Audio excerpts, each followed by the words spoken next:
Olá, igreja, nós já estamos voltando, pela graça de Deus, nós já começamos com os cultos da manhã no formato semipresencial. E como foi bom no domingo passado vir para cá e rever muita gente especial que já tinha muito tempo que a gente não via. Foi um culto muito emocionante, a gente chorou, a gente adorou a Deus juntos, a gente se alegrou, porque a gente sabe que Deus mora no meio da nossa comunhão. Então é muito bom voltar a se reunir com vocês, e hoje, mesmo de forma virtual, eu gostaria que você também estivesse adorando a Deus e agradecendo a Deus pelas bênçãos que Ele tem disponibilizado para a sua vida. Como nós bem ouvimos na última mensagem, Deus não mora em templos, Deus mora em pessoas, e nesse momento, aí no seu banco, existe uma pessoa adorando a Deus. Então a sua oração é legítima, a sua adoração chega aos céus. Deus escuta corações. É por isso que aí mesmo, ainda no seu sofá, ainda na sua casa, eu gostaria de te convidar a participar desse culto com a gente. Que Deus te abençoe, tenha uma ótima noite. Ouçam, irmãos, um chamado à nossa atenção que se encontra na Bíblia, no livro de Atos, capítulo 13, verso 38. Ouçam, irmãos, estamos aqui para proclamar que por meio de Jesus há perdão para os pecados. Sim, há perdão para os pecados de todo pecador arrependido. Perdão de Deus por meio de Jesus e somente por meio de Jesus. Essa é a mensagem do Evangelho de Cristo que um dia nos alcançou e que os missionários continuam proclamando em nossa pátria e pelo mundo afora. Em Jesus há perdão, salvação e vida eterna. Perdão para os pecados daqueles que venham a receber o Senhor Jesus como Salvador pessoal, assim como também por meio de Jesus continua havendo perdão para o crente que tropeça e cai na vida espiritual, qualquer que seja o pecado, mas arrependido busca o favor de Deus. É o que faremos agora, é momento de confissão. Senhor, graças te damos pelo Evangelho de Cristo que um dia nos alcançou e nos trouxe salvação. Graças te damos porque por meio de Jesus tu nos ofereces perdão. Firmados nessa certeza e com os corações arrependidos, estamos confessando os nossos pecados e pedindo perdão. Perdoa-nos, porque é em nome de Jesus que nós oramos. Amém.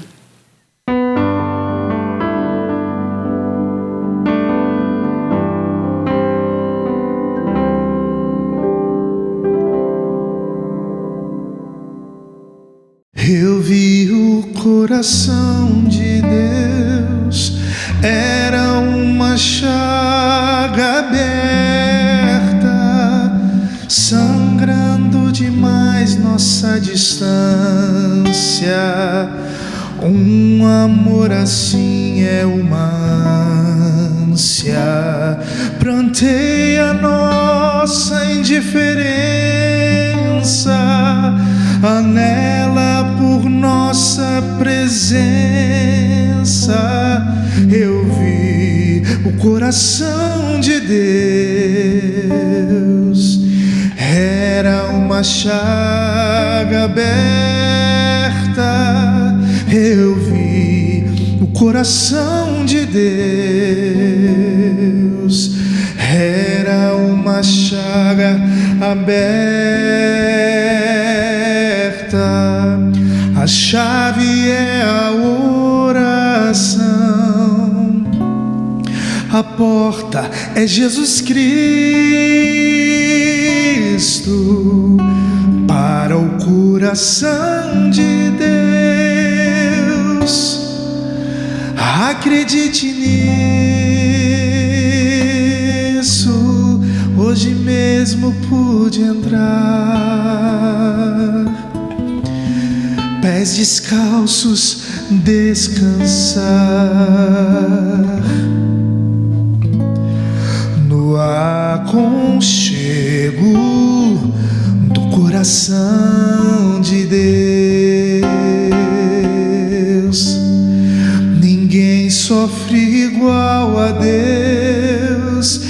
de saudade, amor eterno,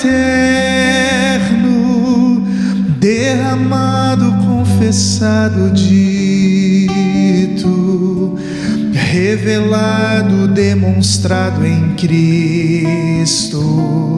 Lamenta a incredulidade, mas perdoa, perdoa, é verdade. Ninguém sofre igual a Deus. De saudade, amor eterno, ninguém sofre igual a Deus. Saudade, amor eterno, a chave é a oração, a porta é Jesus Cristo para o coração de Deus. Acredite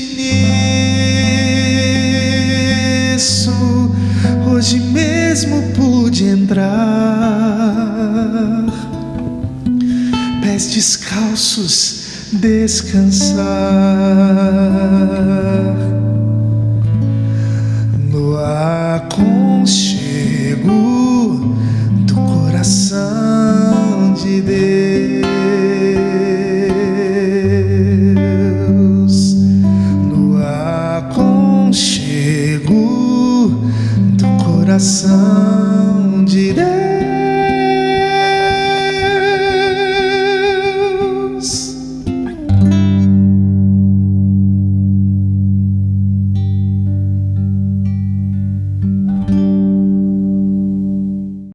A graça e paz, irmãos, em nome de Jesus eu me coloco aqui para juntos nós orarmos pelos nossos irmãos que padecem de alguma enfermidade no momento.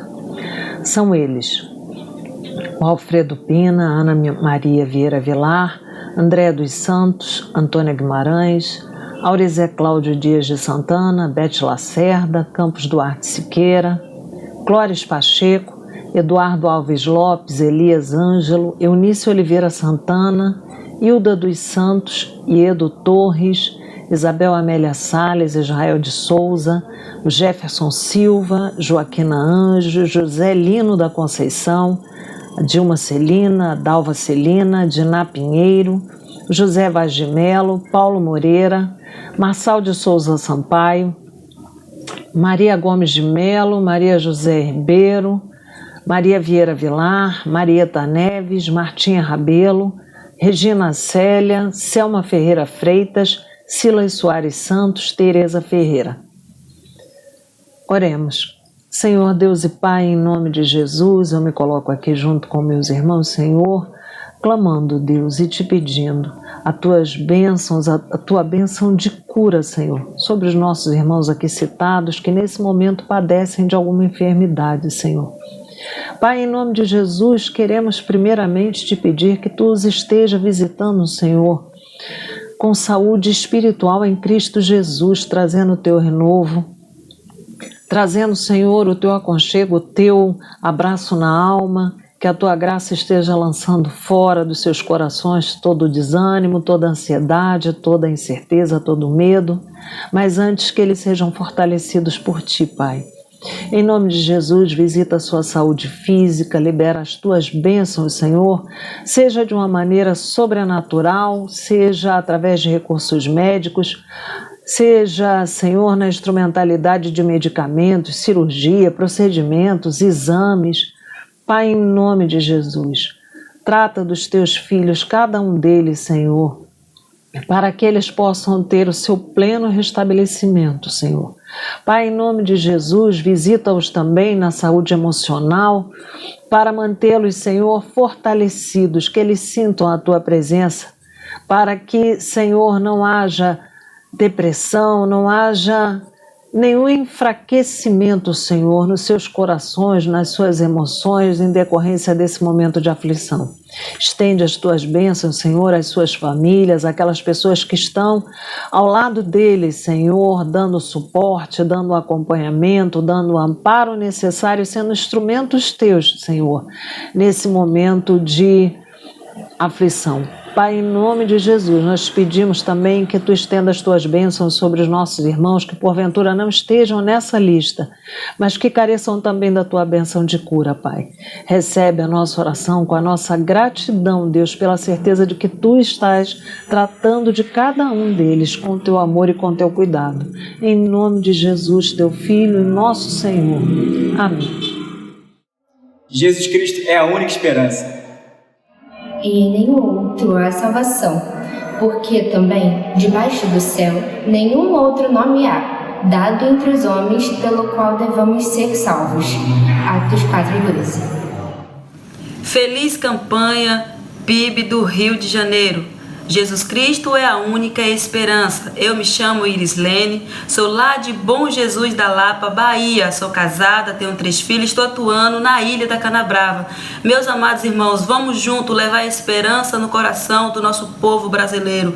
Nós estamos ali na Ilha da Canabrava, fazendo discipulado, evangelização no coração daquelas pessoas, onde o Cristo tem feito vida ser transformada ali no nosso sertão da Bahia. Meus queridos irmãos, não fique de fora, vamos junto conosco nessa missão, porque pessoas estão sendo acossadas, alcoólatras estão sendo alcançadas ali na nossa comunidade para a glória de Deus, vidas estão sendo abençoadas. Meus queridos irmãos, vocês têm sonhado com a carreta do sertão, então continue sonhando, porque essa carreta vai fazer muito sorriso ali no sertão da Bahia, e não só sorriso, vidas vão ser transformadas, porque muitos irmãos que ali vão estar atendendo, vão estar compartilhando a palavra do nosso Senhor Jesus Cristo no coração dessas pessoas.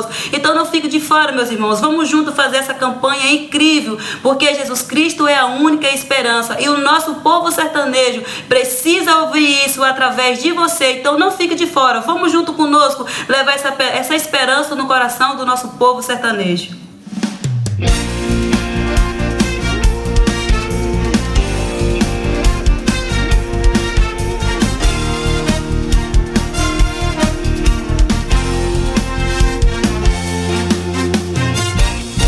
Ergue-se um clamor na nação, em busca de solução, da resposta certa que traga a todos esperança e paz.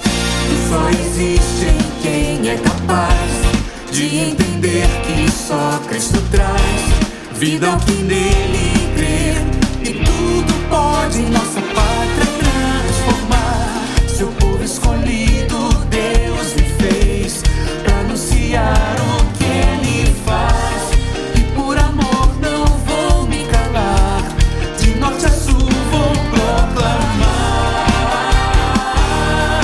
Brasil, a esperança é Jesus, alegria nele encontrará.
Feliz campanha missionária, Primeira Igreja Batista do Rio de Janeiro. Como sabemos, celebramos 150 anos do trabalho batista no Brasil, quando missionários americanos organizaram a primeira Igreja Batista no solo brasileiro em Santa Bárbara do Oeste, no interior de São Paulo. Por isso, nesta oportunidade, agradecemos a Deus pelo legado missionário deixado por esses irmãos e reafirmamos a vocação missionária da nossa igreja. Vamos juntos por todo o Brasil testemunhando que Jesus Cristo é a única esperança.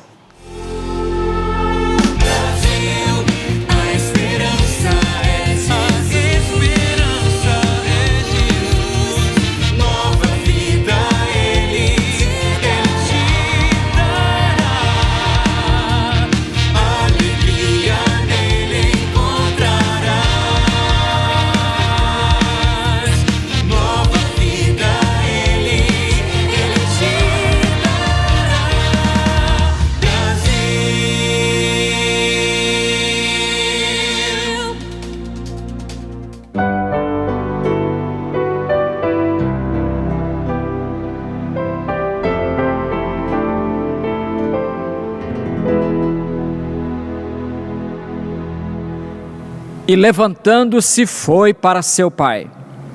Estando ele ainda longe, seu pai o viu, encheu-se de compaixão e correndo lançou-se ao seu pescoço e o beijou. E o filho lhe disse: Pai, pequei contra o céu e contra ti, já não sou mais digno de ser chamado teu filho. Mas o pai disse aos servos: Trazei depressa a melhor roupa e vestiu, ponde-lhe um anel no dedo e sandálias nos pés.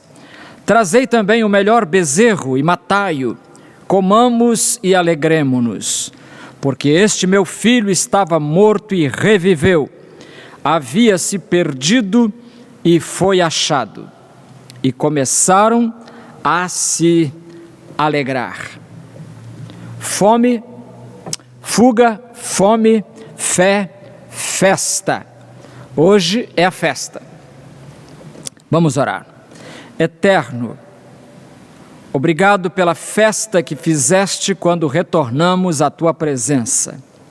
Agora pedimos que nos abençoes, repartindo-nos a tua palavra. Em nome de Cristo. Amém. Sabe que há muita história esquisita neste mundo? Vou te contar uma. Aconteceu, sabe quando? 1895. O Canadá tem 10 províncias e uma delas se chama Ilha do Príncipe Eduardo. Pois havia na Ilha do Príncipe Eduardo, que é uma ilha mesmo, uma província que é uma ilha, havia ali um rapaz chamado Charles Coughlin. E ele saiu da ilha e começou a viajar, visitar outras terras, e foi aos Estados Unidos, que não é muito longe, e acabou ficando no Texas, num lugar chamado Galveston. Galveston é uma cidade que fica perto do mar, fica junto do mar, uma ilha também, mas junto da grande cidade de Houston. Ele foi para lá, ficou ali alguns anos e lá ele morreu. Morreu, foi sepultado em Galveston. Sabe o que aconteceu? No dia 8 de setembro de 1901, um grande furacão, varrendo todo o Golfo do México, varreu a cidade com ventania, ventos de mais de 200 km por hora. A cidade de Galveston foi destruída praticamente, inclusive o cemitério local. Com isso, os caixões do cemitério de Galveston acabaram reaparecendo dentro do mar, e alguns foram levados embora. Em 1935, portanto 34 anos depois, um desses caixões foi levado pelo mar, levado pelas correntes marítimas e acabou parando, sabe aonde? Na cidade da Ilha do Príncipe Eduardo. Acredite se quiser. Na Ilha do Príncipe Eduardo. O caixão era de Charles Coughlin. E os jornais da época disseram que 34 anos depois, um filho voltava para casa. Muito estranho, né? Um filho voltava para casa.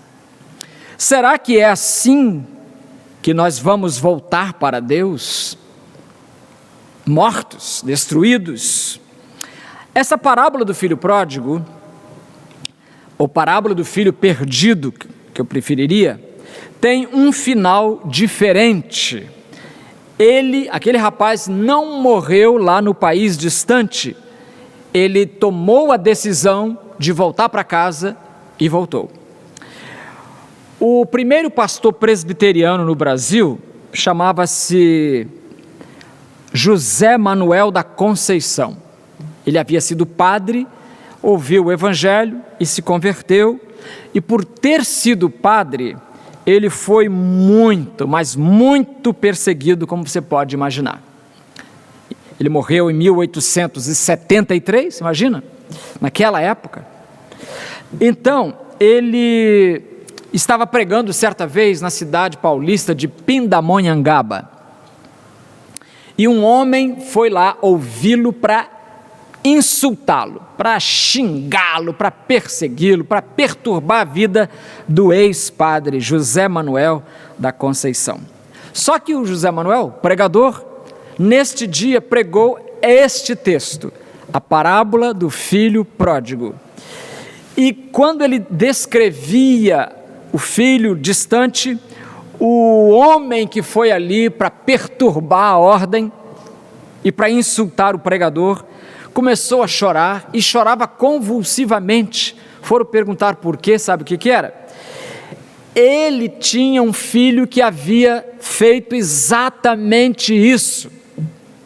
Um filho que havia abandonado o pai e cuja ausência era muito sentida por esse pai.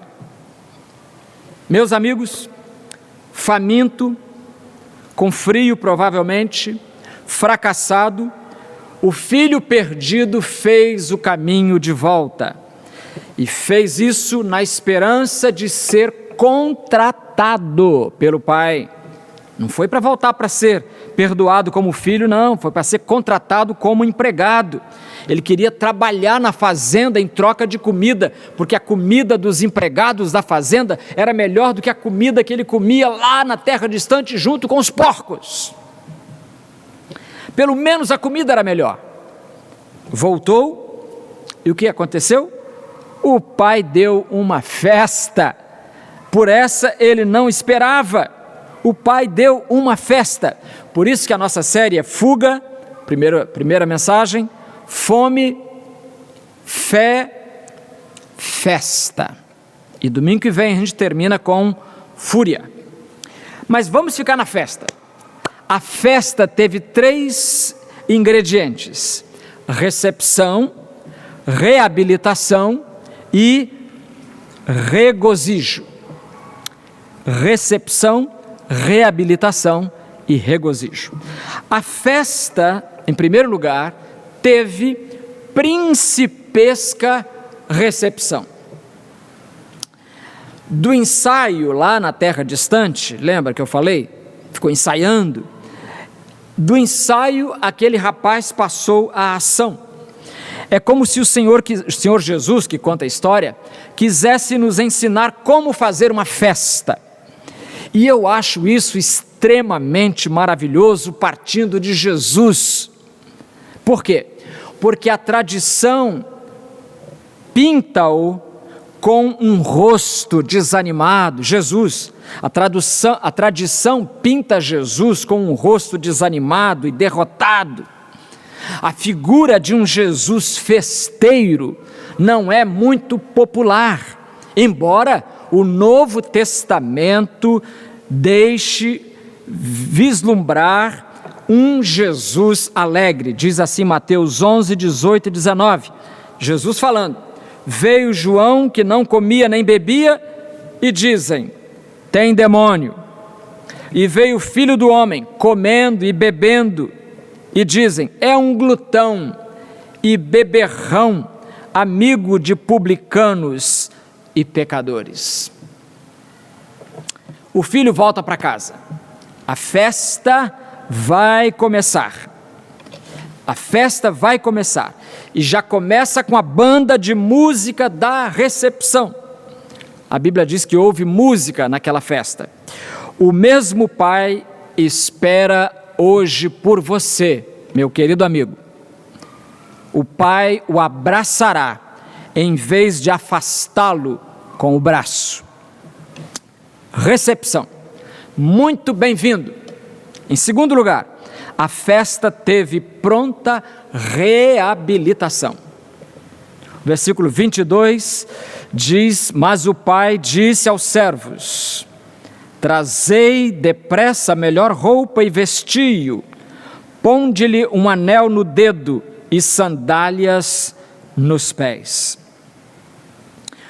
Quando se fala de perdão, que é o que está acontecendo aqui, eu me lembro de um momento quando Pedro se aproxima de Jesus, momento nos evangelhos.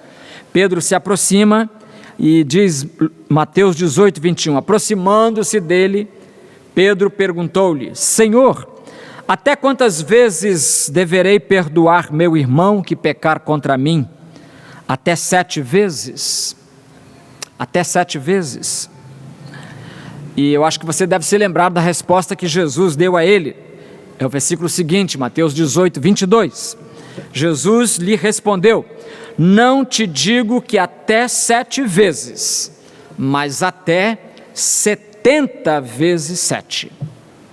70 vezes 7. Nós somos desafiados a perdoar tantas vezes assim, meus amigos, porque é justamente assim que Deus nos perdoa também. Durante o tempo em que viveu no deserto, povo de Israel, muitas vezes esse povo se revoltou contra a orientação de Deus. E numa dessas vezes foi quando os espiões voltaram de espionar a terra, 12 espiões, 10 deram um relatório completamente desanimador e 2 apenas foram otimistas. E com esse relatório pessimista dos 10, o que aconteceu?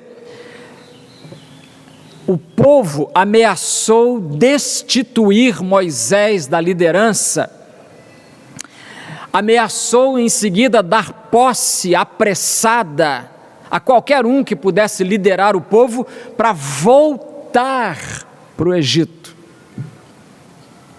Olha o clima. Isso está em número 14, aquela explosão de incredulidade e rebeldia irritou o Senhor. E o Senhor disse a Moisés que a divina paciência estava chegando ao fim e que o melhor a fazer seria, Deus dizendo, desistir daquela gente. Deus queria desistir de Israel e formar um povo novo a partir de Moisés. Moisés se interpôs entre Deus e o povo, orando da seguinte maneira, Números 14, 19, na nova versão transformadora. Moisés, de acordo com o teu grande amor, peço que perdoes os pecados deste povo, como os tens perdoado desde que saíram do Egito. Presta atenção nisso.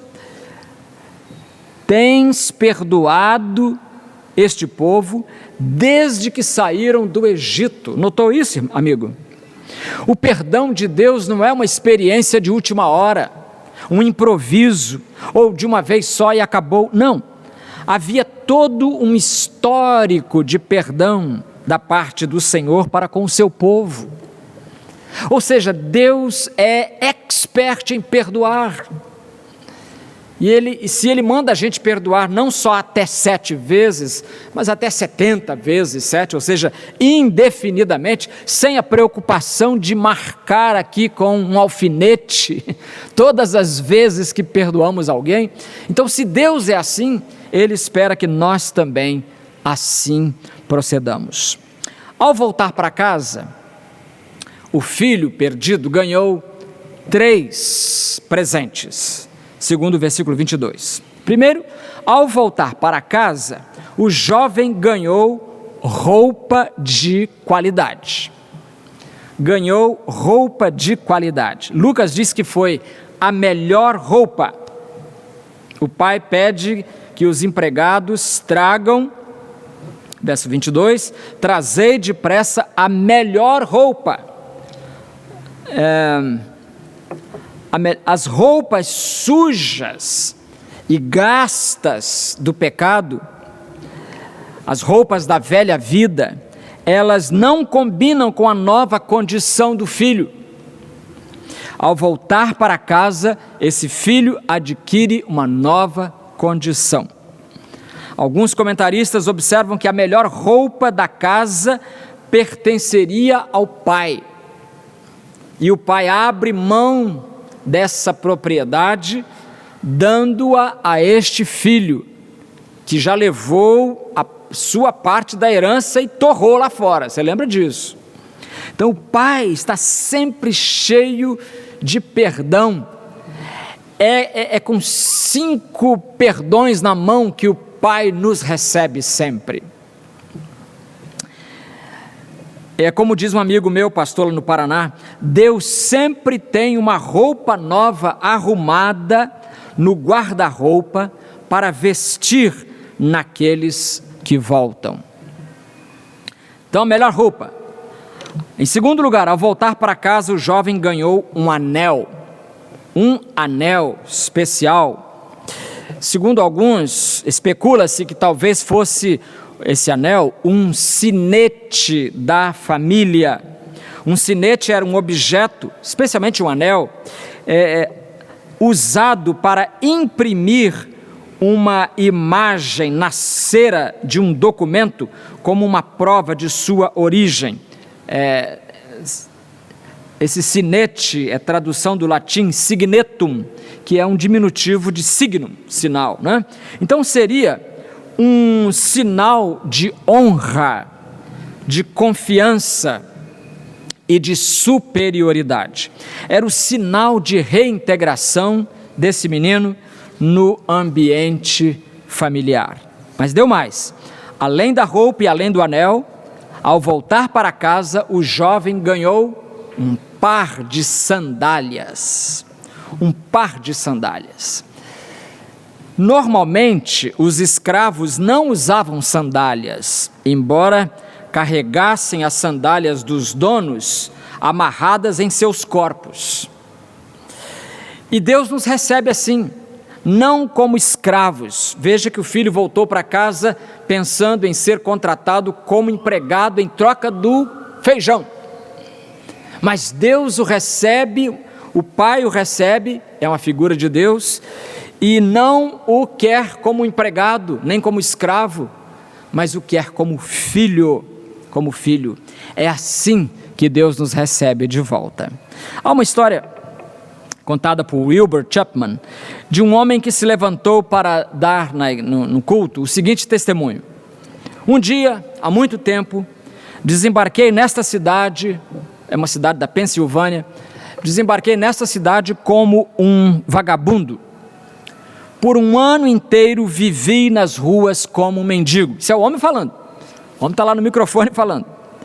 Um dia toquei no ombro de um homem e fui logo dizendo: moço, por favor, me dá um trocado para que eu possa comer alguma coisa. Assim que o homem se virou para mim e eu vi o seu rosto, eu reconheci. Incrível! Era o meu pai. E eu olhei para ele e falei: pai, você não está me reconhecendo?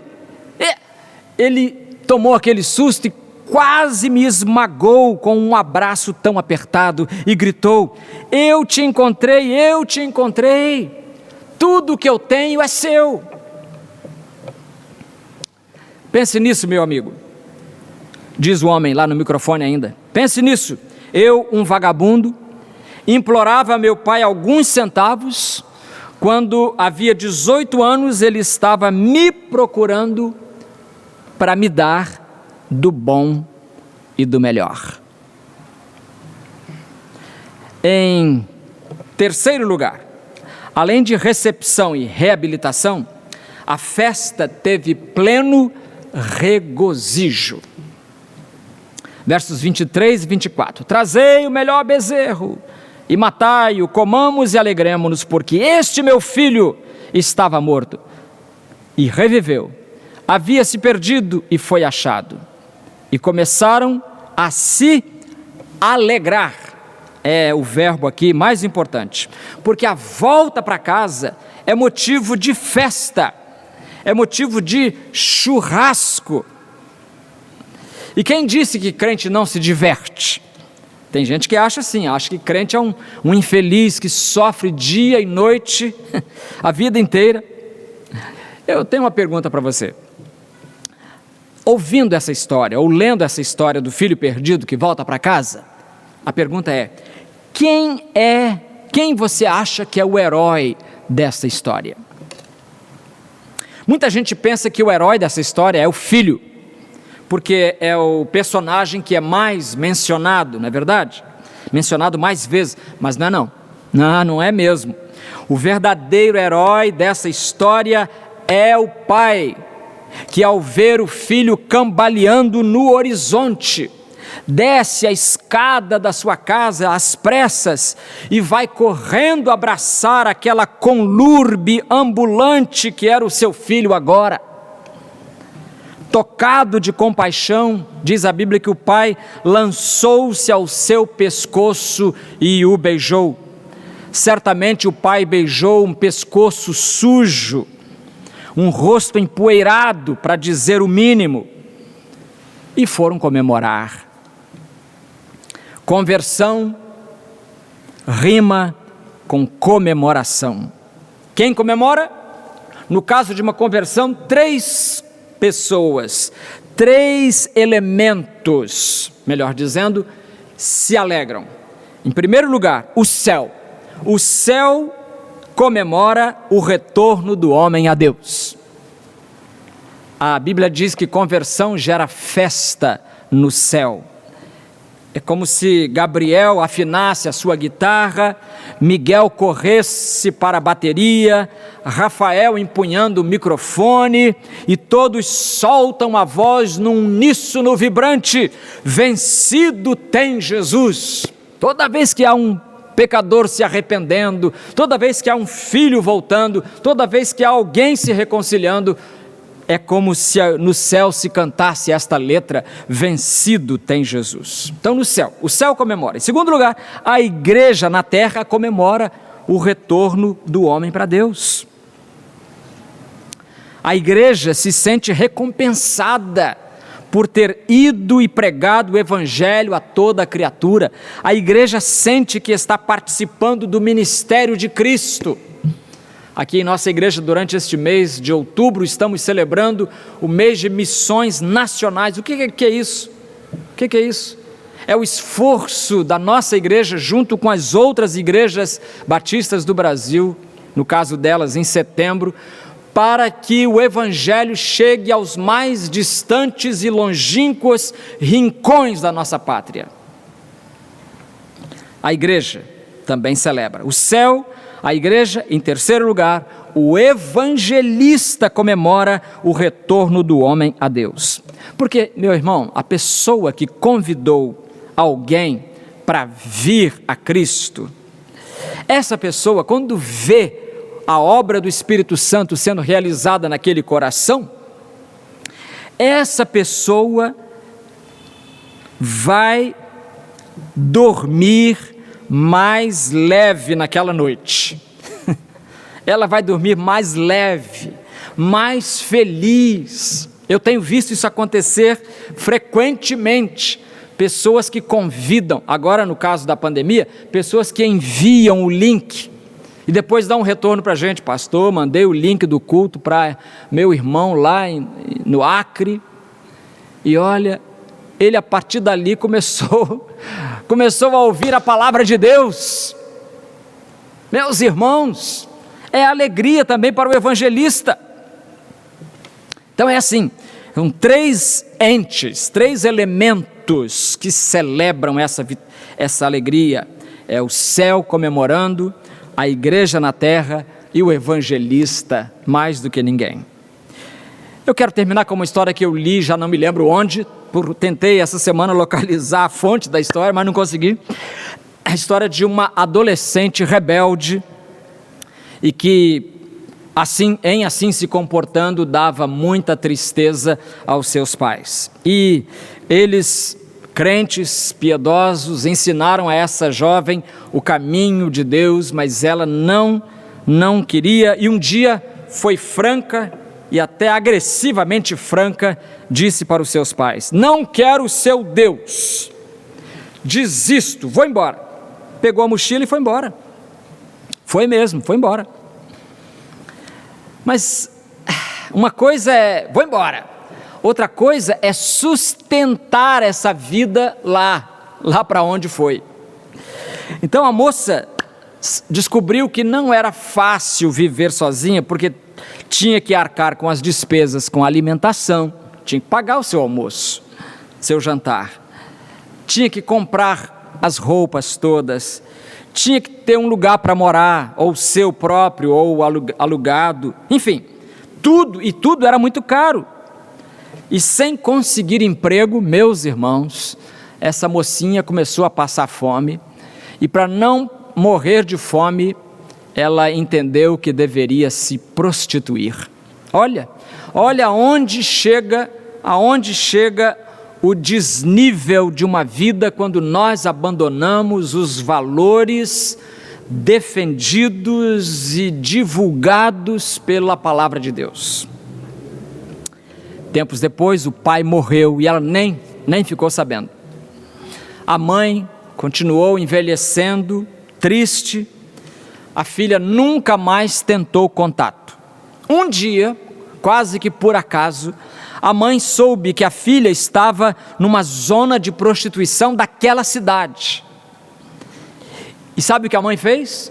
Ela foi lá procurar a filha, mas não encontrou. No caminho de volta para casa, o que ela fez? Ela sabia que passaria em frente de várias igrejas. E o que ela fez então?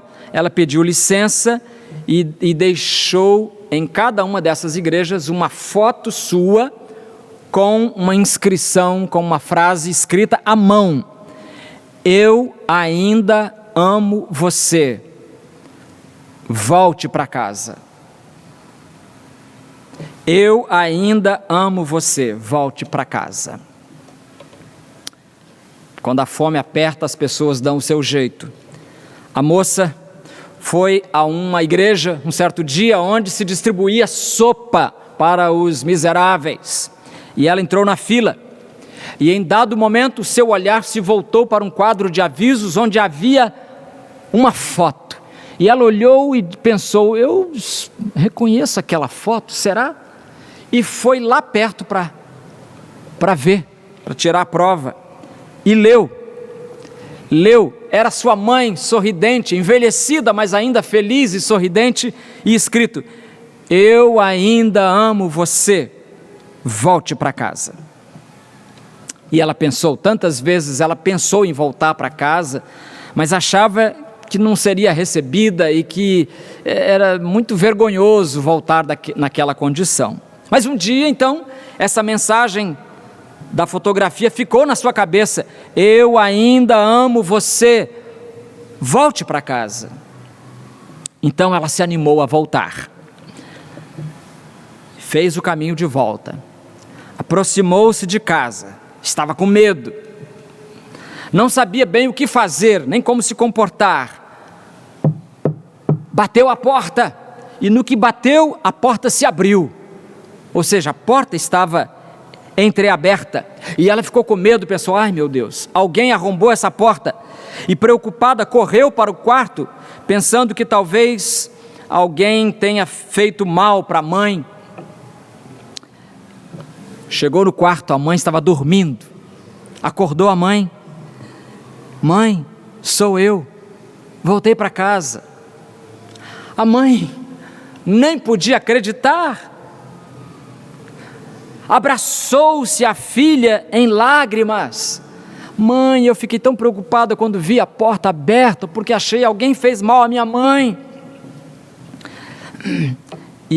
E a mãe, enquanto afagava os cabelos da sua filha, disse a ela: minha filha, desde o dia em que você se foi, essa porta nunca mais se fechou. Dizem que essa história não é ficção, que ela aconteceu de verdade na cidade de Glasgow, na Escócia.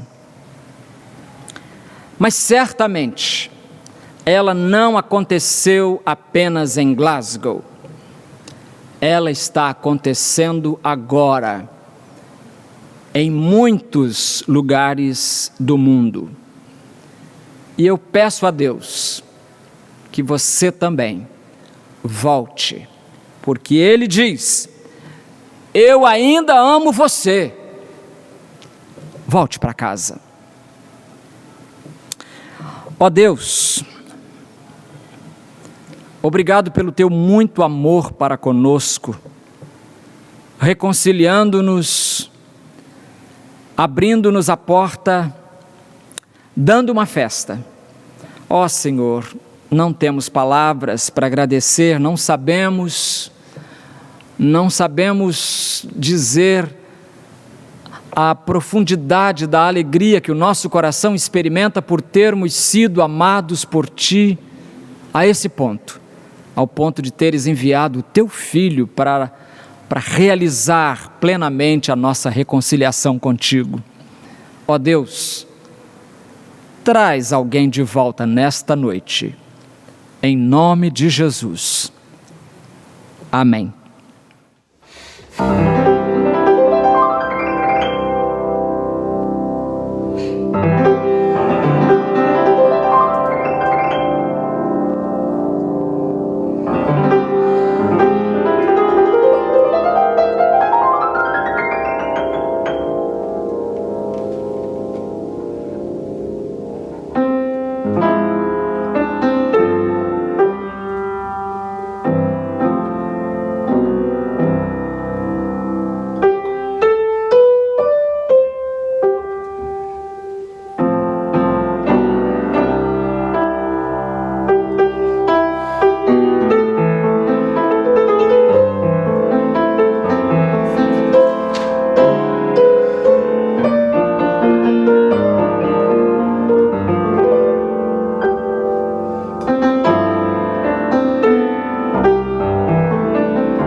irmãos, que alegria! Os cultos presenciais da nossa igreja estão de volta aos domingos pela manhã. E para que possamos continuar participando da forma mais segura e tranquila possível, é importante relembrarmos as orientações da comissão de retorno. Vamos a elas? Para que os irmãos possam participar dos cultos presenciais, é importante fazer sua inscrição pelo site de nossa igreja, no link Retorno às Atividades Presenciais. Lá, os irmãos encontrarão todas as orientações necessárias e os formulários de inscrição. Caso o irmão venha sozinho, preencha o formulário individual. Caso traga consigo sua família, preencha o formulário família. Esses formulários também estarão disponíveis nas nossas redes sociais. Por conta do distanciamento social, as vagas no santuário serão limitadas, ok? Vale lembrar também que o uso de máscara é obrigatório durante toda a permanência na igreja. E pedimos que os irmãos cheguem com pelo menos 30 minutos de antecedência para que possamos fazer a ferição da temperatura e conferir o nome dos inscritos na lista de presença. Qualquer dúvida ou informações a mais que os irmãos precisem, entre em contato conosco na Secretaria da Igreja, pelo e-mail secretaria@pbrj.org.br ou pelo telefone 2197-0900, de segunda a sexta-feira, de 1 às 6 da tarde. Alegrei-me quando me disseram, vamos à casa do Senhor. Até domingo que vem. Amém? Muito obrigado a você que cultua conosco nesta noite. Nossa oração é que o Senhor dê a você uma semana cheia das vitórias, da bênção, da presença poderosa do Senhor na sua vida. Eu desejo nos despedir com a palavra de Judas, único capítulo, os versículos 24 e 25, diz assim: toda a glória seja àquele que é poderoso para guardá-los de cair e para levá-los com grande alegria e sem defeito à sua presença gloriosa. Toda a glória seja àquele que é o único Deus, nosso Salvador, por meio de Jesus Cristo, nosso Senhor. Glória, majestade, poder e autoridade lhe pertencem, desde antes de todos os tempos, agora e para sempre. Amém. Boa semana para você.